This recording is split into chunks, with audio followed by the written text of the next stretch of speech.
For the first time in history, the World Cup is being hosted across 3 nations, 16 cities, 16 stadiums, 104 matches. One of these stadiums is hosting the World Cup final, and there's a problem. Ranking all 16 2026 World Cup venues by pure visual beauty. Just an honest look at which stadiums do justice to the beautiful game and which ones fall short. This is every 2026 World Cup participating stadium ranked. We begin at the bottom because someone has to. Number 16, MetLife Stadium, East Rutherford, New Jersey. Just outside New York City in the flatlands of New Jersey, MetLife rises as a vast symmetrical bowl of dark metal and glass, efficient, enormous, and almost deviantly plain. Its exterior is wrapped in shifting LED lighting, an attempt to give personality to a structure that otherwise reads as pure function, capacity over character, skill over soul. The stadium sits low against the Jersey skyline, an industrial contour beside the meadowlands, marshland and highway sprawl, utilitarian in a way that almost feels honest. There is nothing here pretending to be more than what it is, a machine for hosting 80,000 people. Nothing else here required.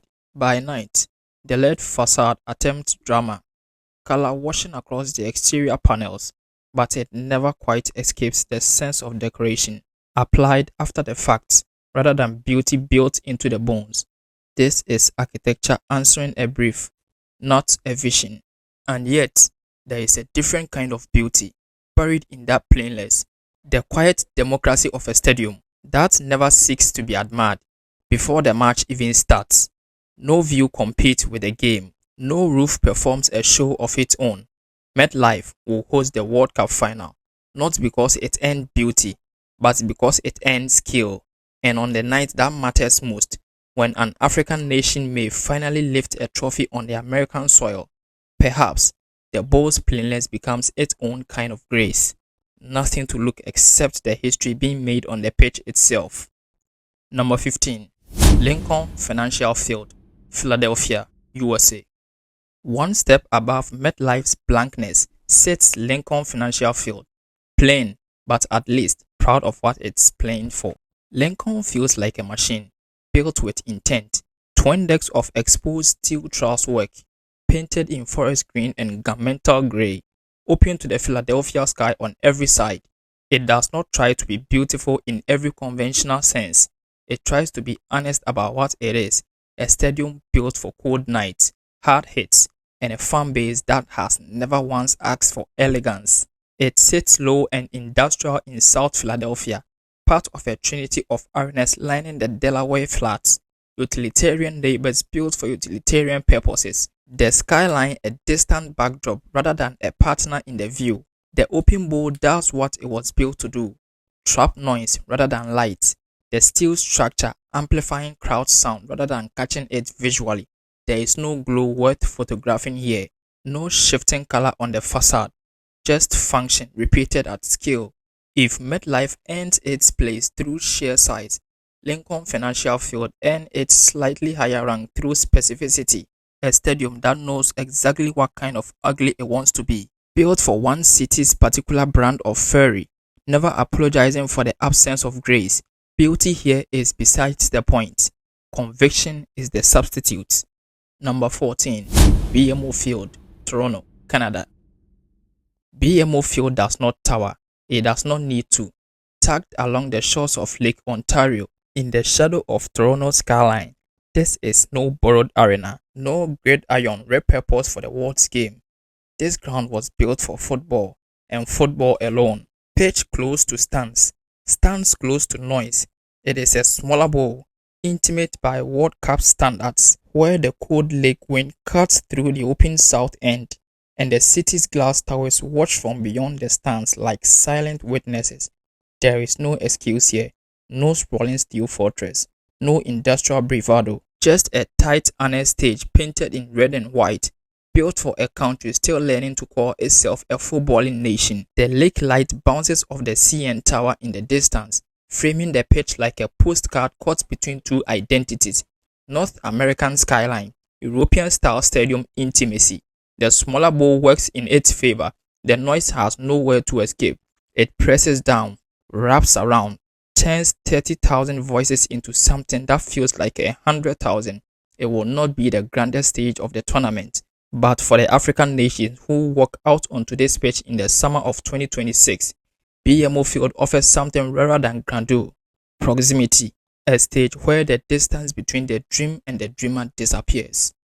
Number 13. Gillette Stadium, Foxborough, Massachusetts. Gillette Stadium rises out of the New England countryside like something built to last centuries, and in a way, it has already tried to be one. Its signature is a bridge, a lighthouse, and a bridge motif framing the north end, a deliberate echo of Boston's maritime history, of ships and harbors, an old world arrival. It is the rare stadium that reaches for symbolism rather than just skill.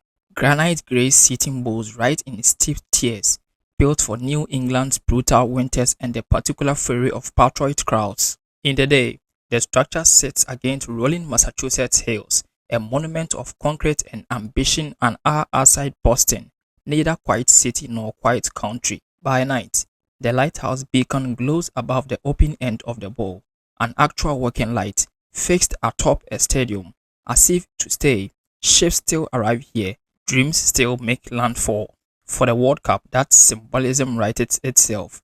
This is a stadium literally built around the idea of arrival, of crossing water to reach a new shore. And in the summer of 2026, when African nations walk through that bridge and under that lighthouse, the architecture will mean something it was never designed to mean. Not New England's maritime past, but a continent-long journey finally arrived on football's biggest stage. Number 12. Levi Stadium, Santa Clara, USA.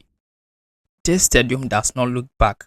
It looks forward, almost aggressively so. Built in the heart of Silicon Valley, this is a stadium made of glass, steel and clean sharp lines, less a fortress, more a machine. Its bowl is open on one end to the California hills, sun-bleached and dry, a world away from the cold steel of the East Coast. Solar panels line its roof, screens stretch the length of the concourses. This is a stadium that was engineered, not just constructed, a building that belongs to the same valley that built the iPhone, the same restless ambition for what comes next. The heat shimmers off the bowl during the day, the hills beyond turning gold and brown in the dry California light. There is a starkness to it, none of New England's nostalgia, none of Philadelphia's grit, just function, skill, and sun. During the night, the Levi Stadium becomes a screen unto itself, video board wrapping the concourse, light pulsing in sync with sound, a building that feels almost alive with data. It is fitting in a way that a continent so often reduced to a story of scarcity will play here, in the valley that builds the world's wealth on information, on connection, on the idea that anything can scale. For 90 minutes on this ground, an African nation's story will not be a footnote, it will be the headline, broadcast through the very screens this valley invented. Africa, finally on the world's terms. Number 11.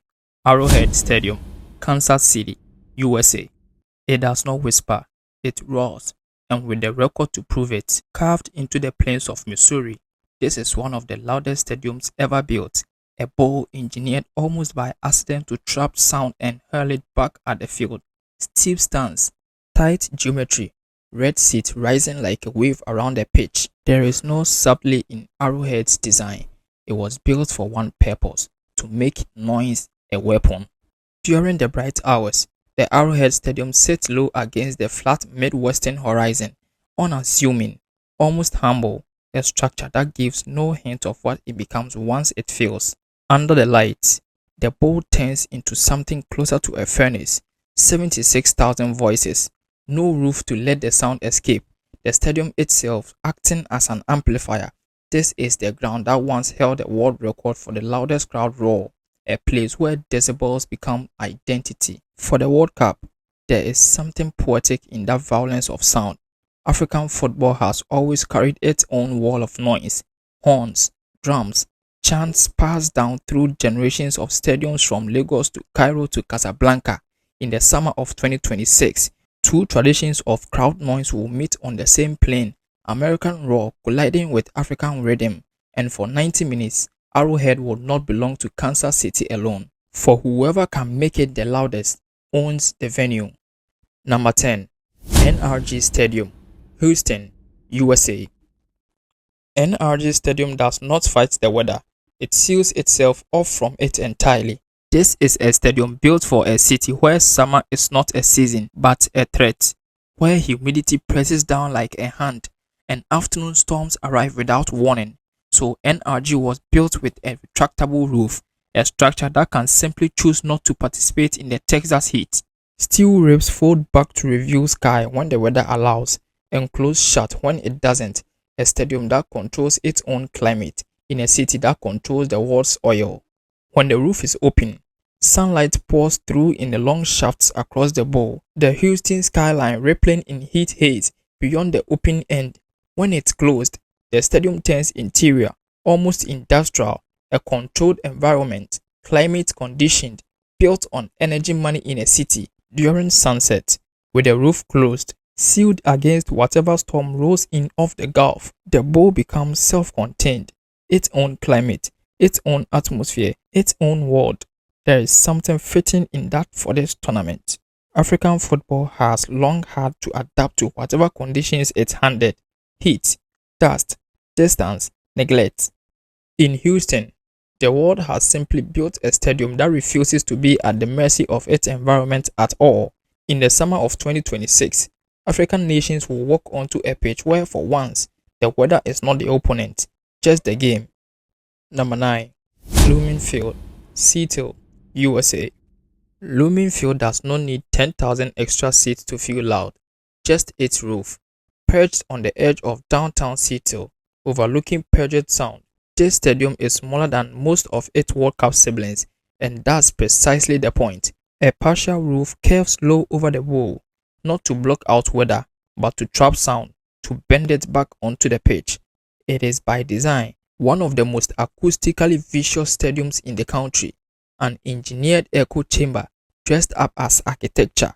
The stadium lays humble against a backdrop of grey Pacific sky and green hills, container ships idling in the harbor beyond, a working city stadium, unpretentious, built into the rhythm of a port town. That low steel roof, when the day is over, becomes a trap for 40,000 voices, sound pressing down instead of escaping upward, a stadium that turns architecture into amplification.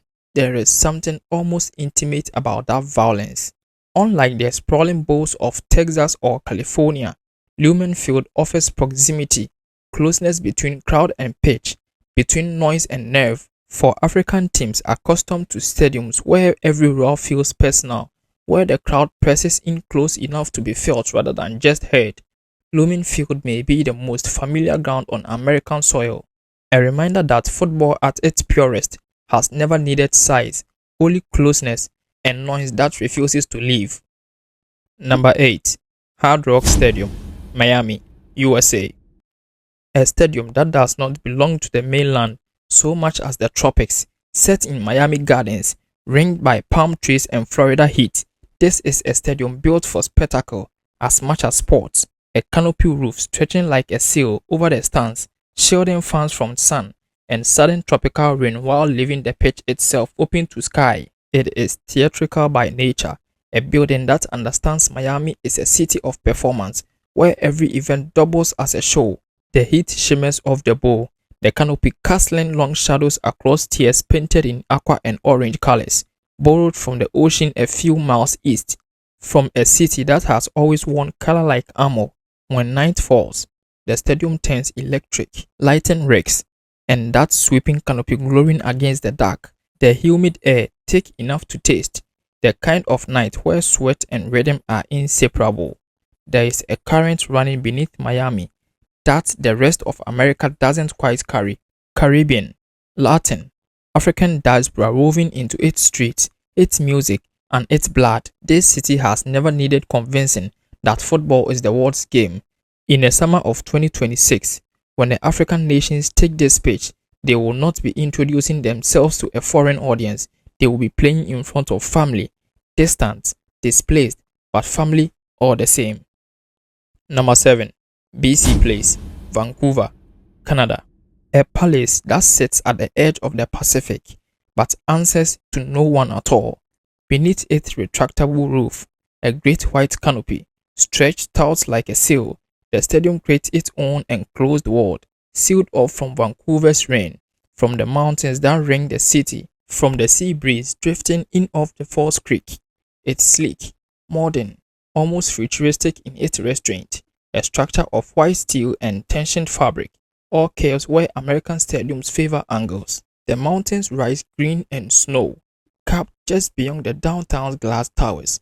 The stadium itself low and rounded against that backdrop, Vancouver's skyline, a meeting point of nature and ambition, much like the city itself, a place built on water, forest, and the quiet confidence of being beautiful without trying too much. The roof glows from within, a soft white dome lit from the inside, sound trapped close to the pitch, the way it is on so few open-air grounds in North America. There is an intimacy to it. Domes are often accused of sterility, but BC Place turns hums instead of concentrated noise, nowhere for the crowd's voice to escape.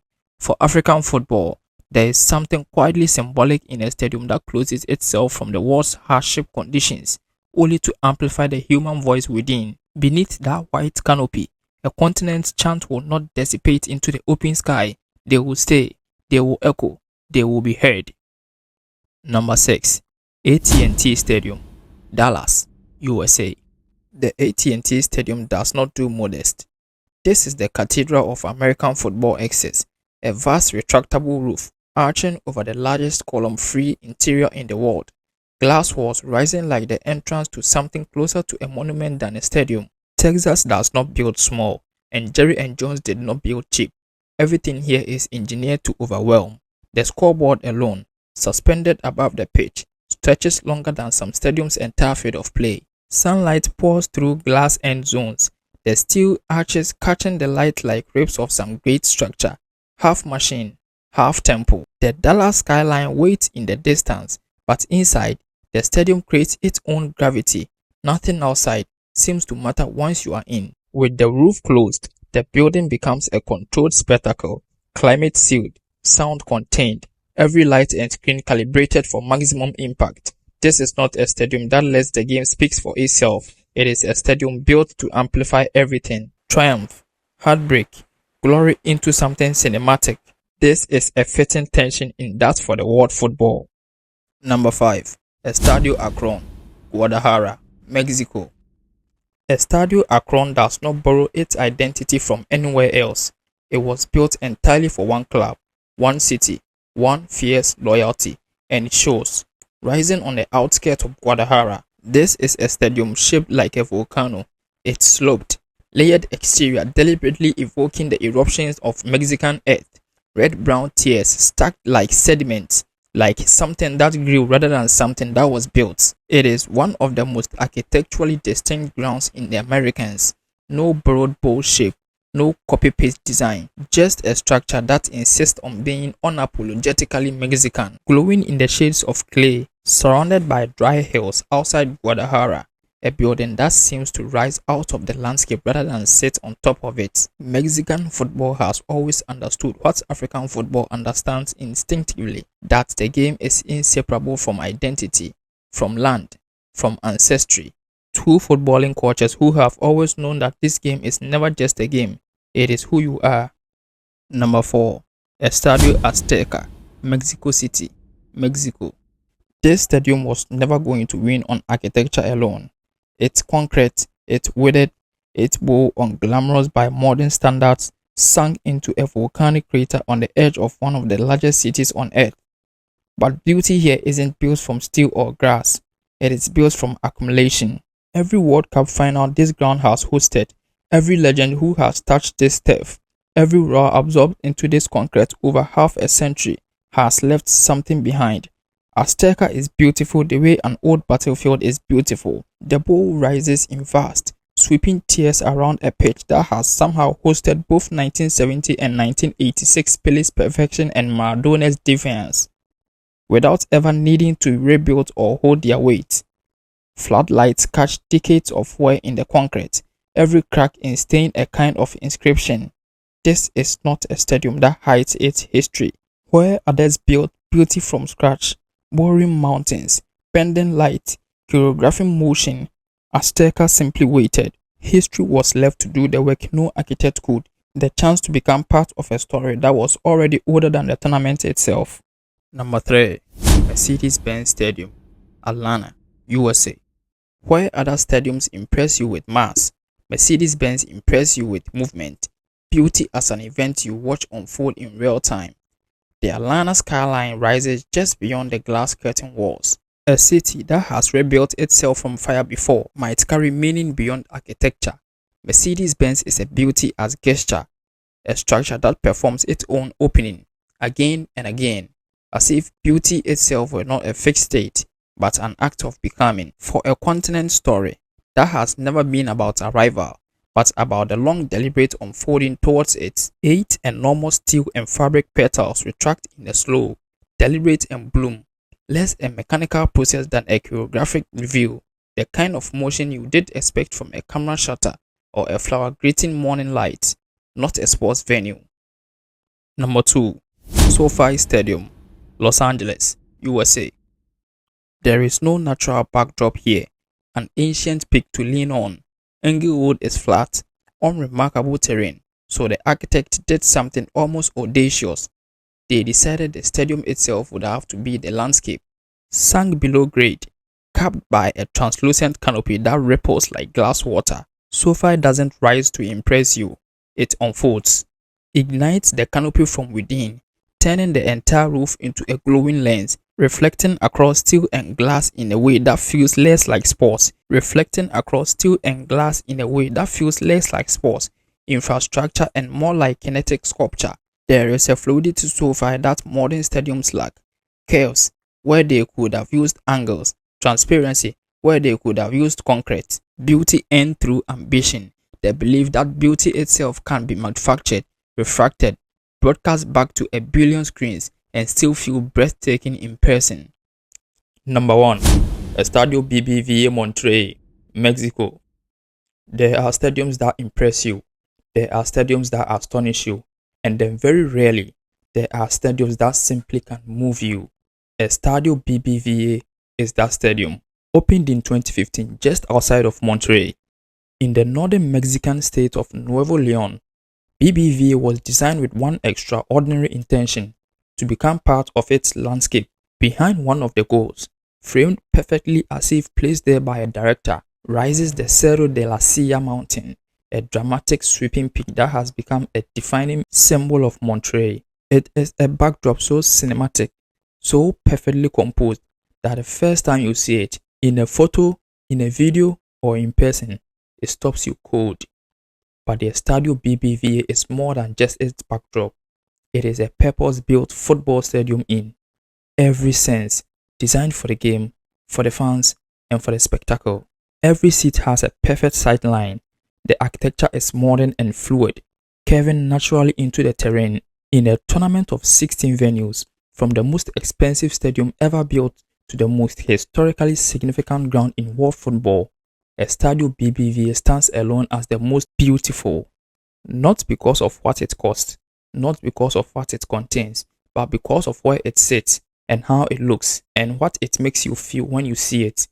This is what great stadiums do, and Estadio BBVA does it better than any of them. 16 stadiums, 3 countries, 1 World Cup. From the swamplands of New Jersey to the mountains of Monterrey, from the futuristic skyline of Los Angeles to the ancient traces of Mexico City, the 2026 FIFA World Cup will be played across some of the most extraordinary and some of the most ordinary venues ever to host football's greatest tournament. One thing to notice, but wherever the matches are played, whatever the stadium looks like, football is coming. And for that, every single one of these 16 grounds becomes, for one brief golden summer, the most important place in the world. Alright, so there you have it. Thank you guys for watching, and I'll see you in the next one.